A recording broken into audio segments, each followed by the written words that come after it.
you said professional. My bad.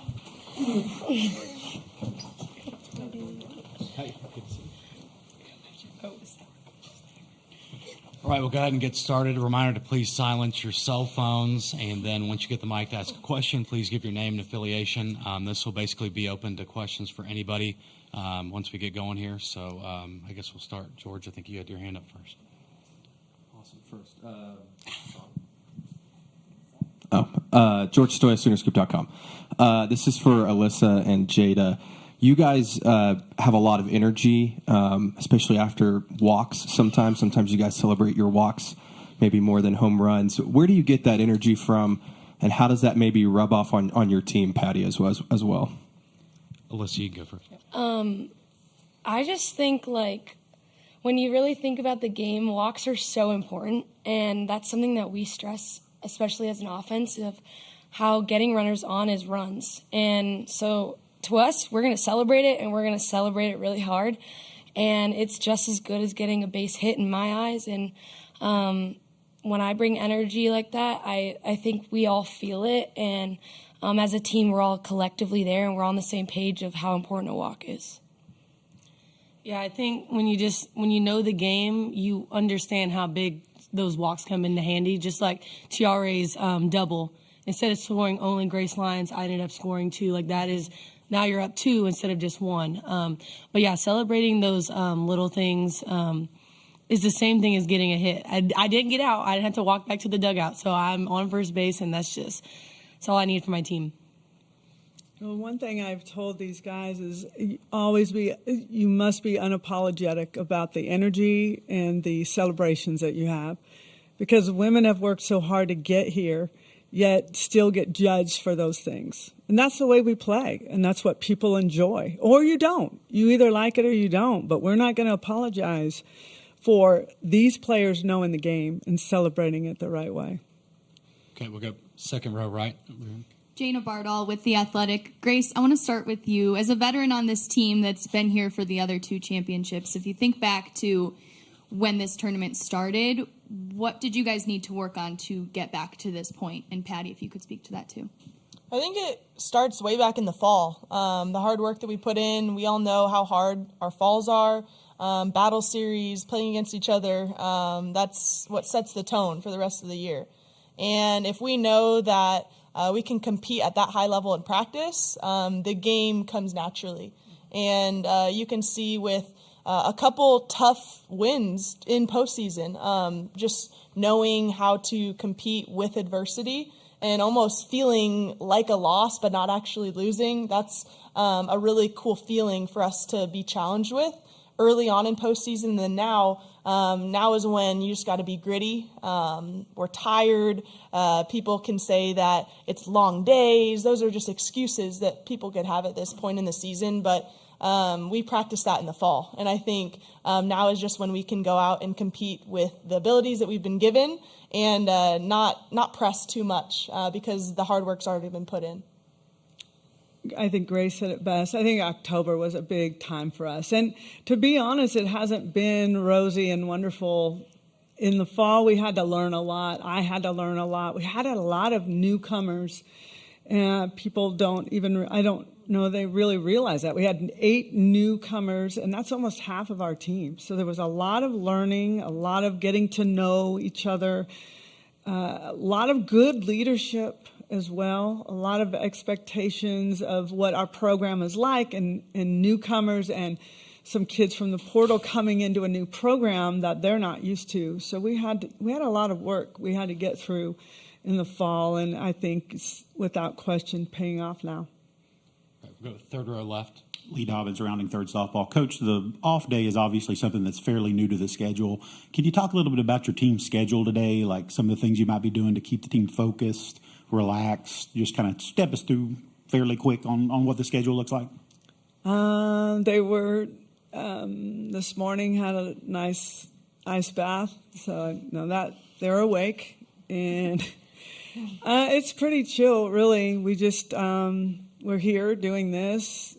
eat lunch. We're going to go back to Norman and get some practice and get into some video and so forth. And they've had a lot of time these last couple of days with their families, which I know is very important to them. So again, having a veteran group, a good group of leaders to make sure that everybody knows what they're doing and doing it the right way makes a big difference. So I give them I ask them, what do you guys want? How do you want to do it? I give them those options because they've been here and they know what works.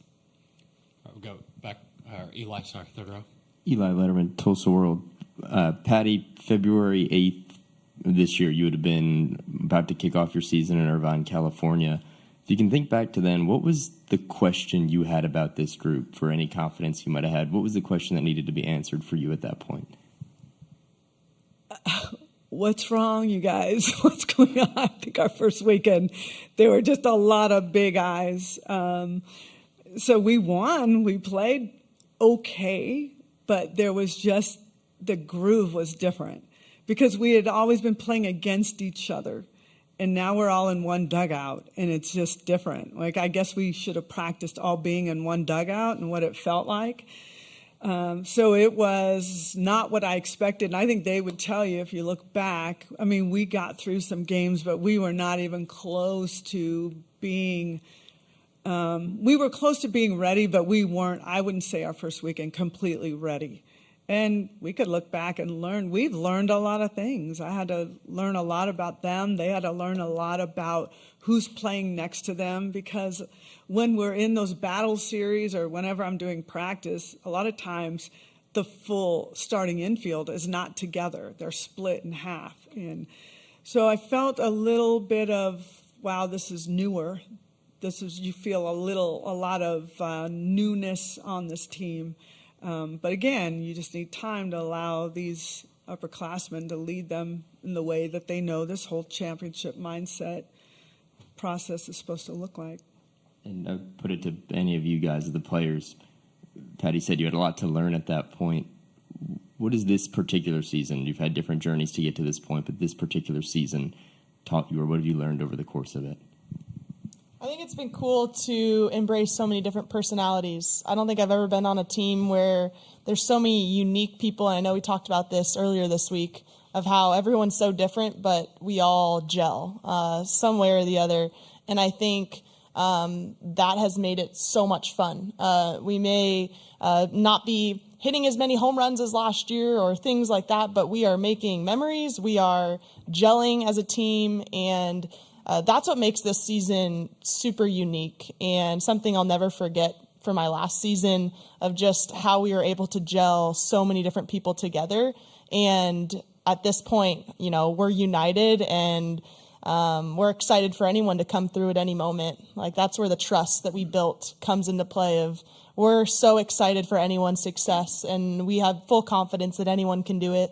Pitchers, hitters, defense, like, we've got that trust with everyone.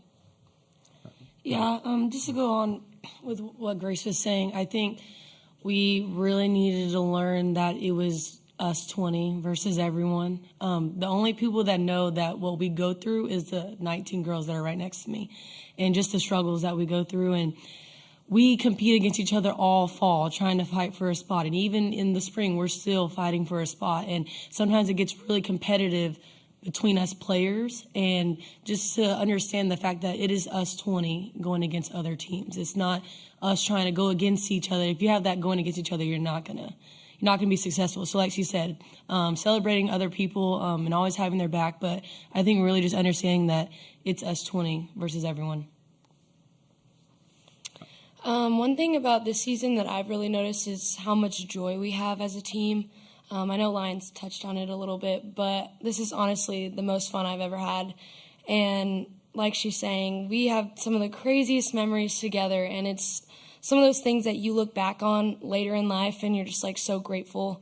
So I'm just so glad that this team was put together, and all these great girls, like even with all the newness, it was like first weekend we were all playing volleyball together, like just celebrating each other and having just so many good memories early on in the season. And then when we get here on the field, in the biggest stage, it's just like, it's a party. It's a Sooner party. And we're just having so much fun together. And I think that's where our joy comes from. And you see that in all the big smiles that we have on the field and just how much we love up on each other. Right, we'll go to front row on the right, Bob.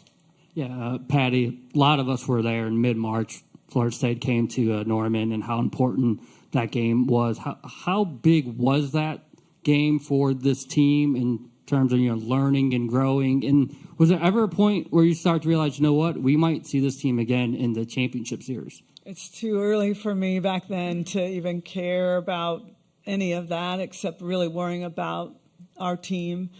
It was a good matchup. It was good for fans if you were watching. They're very well coached. They're hardworking. They have some returners who have been through this. So they're very similar to us. I do. Am I surprised that we're both here? No. But they're very similar. But we are a different team than we were in March, as are they. So we know we're familiar with names and their style, but we've got to go back to the drawing board like we haven't seen them before. All right, we'll go to back row left. Alex Scarborough with ESPN. For the players, I know you talked about keeping the joy of the game, but I'm curious, it's a long season, right? And you guys have had the target on your back the entire time, the win streak being number one. How do you handle the unique pressure that comes with that? How do you keep the joy for so long when anxiety seems like a thing that could very easily set in? Well, the only way that you can have a joy that doesn't fade away is from the Lord. And any other type of joy is actually happiness that comes from circumstances and outcomes. I think Coach has said this before, but joy from the Lord is really the only thing that can keep you motivated, just in a good mindset, no matter the outcomes. Thankfully, we've had a lot of success this year, but if it was the other way around, joy from the Lord is the only thing that can keep you embracing those memories, moments, friendships, and all of that. So that's really the only answer to that, because there's no other way that softball can bring you that, because of how much failure comes in it and just how much of a roller coaster the game can be. 1,000% agree with Grace Lyons. I've went through that my freshman year. I was so happy to win the college. I've talked about this before, but I was just so happy that we won the College World Series, but I didn't feel joy.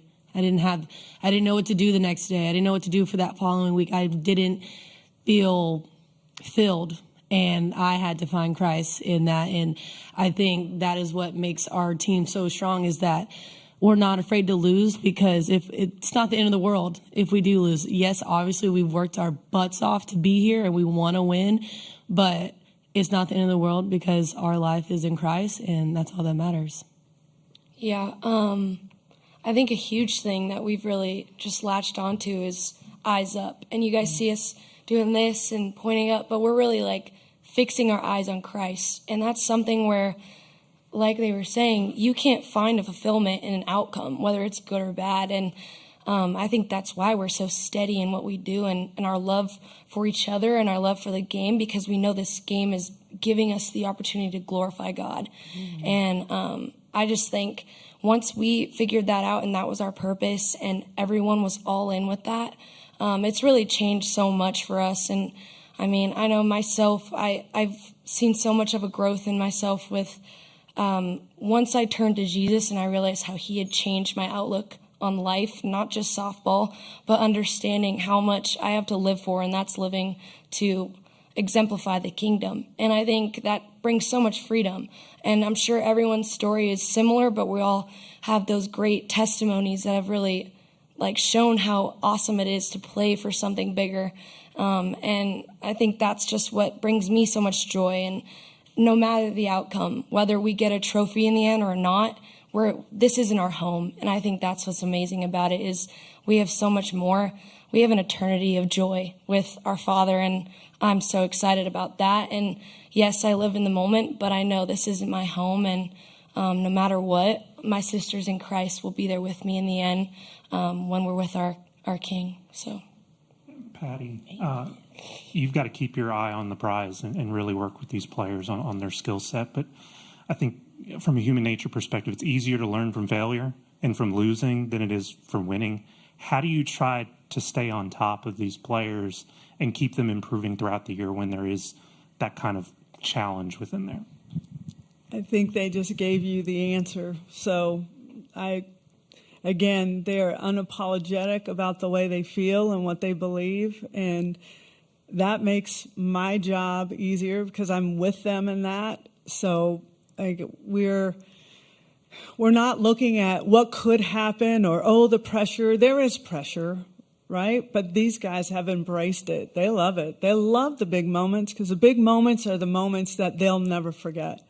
And how it happened, and when we come back 10 years from now, they're going to laugh and remember some fun times and so forth, but they just don't break because they have the right mentality about the way they play the game.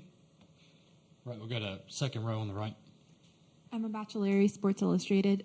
Alyssa, with all the newcomers on this team, as Patty was saying earlier, with you coming in as a transfer last year, was there anything in particular that you learned about how to enter this program and adjust that you were able to pass on to other transfers this year?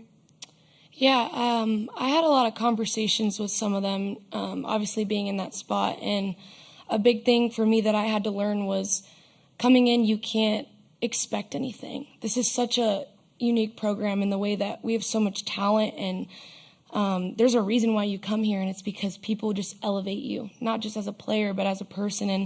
And coming in, I knew I can't expect anything to be handed to me.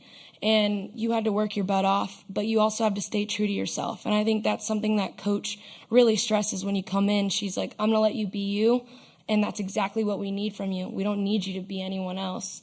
And, there's obviously struggles being a transfer. You're new. You're trying to figure it out. People are feeling you out. And I think one thing I stressed was you don't need to be anyone other than exactly who you are. And she wants that from you, and you don't have to prove yourself. There's a reason why you're here. So that was kind of a big thing in a lot of the conversations that I've had with them. And Patty, is there anything in particular that you did in October, November, those early months that aren't so easy to incorporate those new players? Can you say that? Sorry. Was there anything in particular that you did in October, November, those tough early months to incorporate those players and get that message to them? I think that battle series that we played was just a whole other level of, it felt like to me, 2 top 10 teams playing against each other.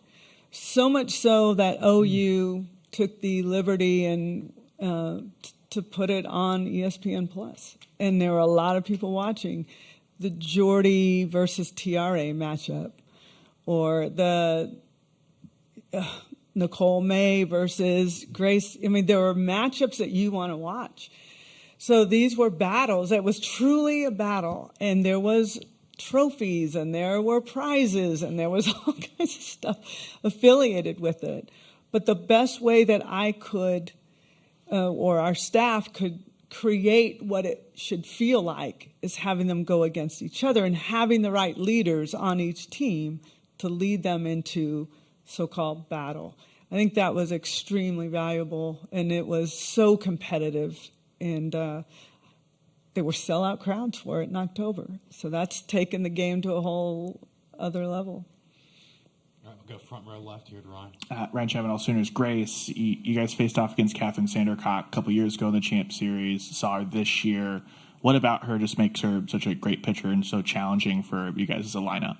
Yeah, she's such a competitive pitcher. I think we've seen a lot of competitive pitchers this year, but, she has a really cool just way she pitches. She does a lot of different things and keeps hitters on edge. So I think we're just excited to get her best and Florida State's best, because it's going to take a complete team on both sides to win a series. It's not just one pitcher, and it's not just one hitter on our side or anything like that.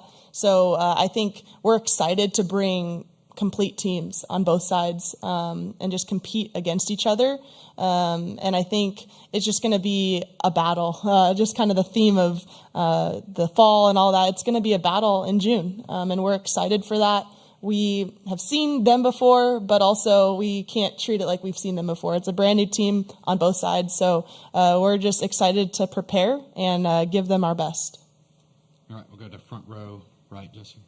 Jesse Gritton, OU Insider. Jada, you guys have had some battles recently, with Clemson, Stanford, where, they're going down to the wire. You guys have to find ways to make plays to win. Just how important were those experiences and you guys finding ways to win heading into this week? And Patty, along those lines, how important is it for you as a coach to have those experiences and see your players make plays going into this series?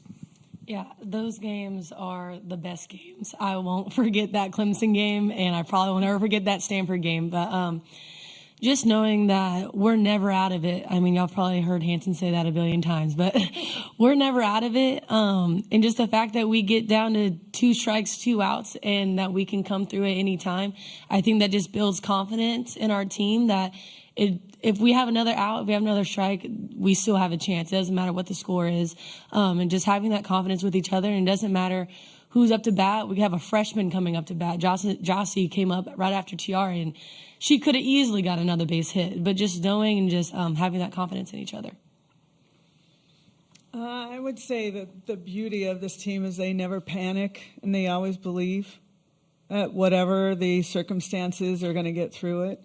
And I think the Florida State feels the same way. That's why I think you're going to see a really outstanding championship series. It will be truly a battle, and there's a lot of things that are going to be at stake in the way of who can pitch better, who can get the timely hits, all those things. This is not run rule territory here. This is just, it's going to be fun. I'm going to tell you, these players love this stuff. They would rather have a team that looks like them and play against them than anything, because we love when people can bring out our best. And Stanford did that, and Clemson did that, and lots of teams throughout this season. And we appreciate it because it makes us learn, it makes us work. And there were a lot of people like, oh gosh, I wish you had another loss so you could learn from it. I'm like, what do you want? Okay, everyone go up there and just stand there. Don't swing the bat. I mean, we can learn from close wins. We can learn from anything we do if we choose to. We don't take winning for granted. We take lessons every time we play, and we make ourselves better. Okay, Ryan will be our last one in the front row, though. Ryan Aber from the Oklahoma, and for each of the players, you heard Patty earlier talk about sort of being unapologetic in celebrating wins and in the enthusiasm that y'all played with. We've seen that here the last few years. How do you react to maybe some of the criticisms that go along with that, and do you feel like there is a double standard?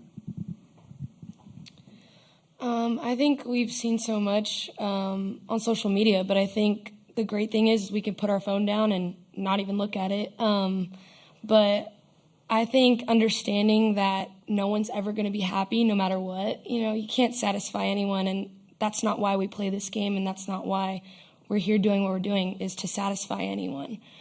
So I think for me, I'm going to stay being who I am and stay true to who I am, and if that passion that I have offends anyone, it's just kind of like, okay, I'm not going to allow anyone to kind of change my game. And I think that's a huge thing that we stress here is there's a reason why we have an excellence and a standard here. And that's because we have never changed for anyone exactly who we are. So I think just carrying that mentality throughout this champ series and the rest of the way is a huge thing, but just not really feeding into what the negative talk is and focusing on the good things, and that's exactly in our circle and on this team. Yeah, I kind of want to talk about the double standard thing. I really don't get it. I feel like we are continuously, softball in itself are just breaking barriers. I've seen it with my own eyes, and I feel like it's just very disappointing to just see people just trying to tear us down in that type of way. Maybe not tearing us down, but just kind of making it into a negative light when you're seeing the MLB players do the exact same thing, or the NBA or NFL throwing their helmets and having emotion. Like, why can't we have emotion?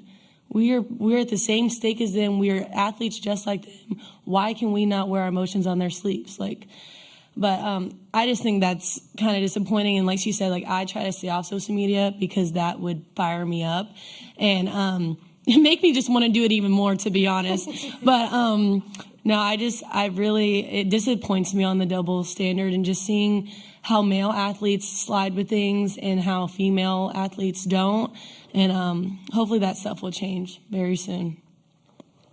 And I just think kind of as the leader of this team and taking on all of our different personalities, we never mean it disrespectfully or against anyone else. Like they're saying, it's in our circle. So what we do is to bring passion to our own circle, and it's never against anyone else. So I just want to say that's not how we play. People may take it that way, but it's all for our own joy and passion, never to tear down anyone else.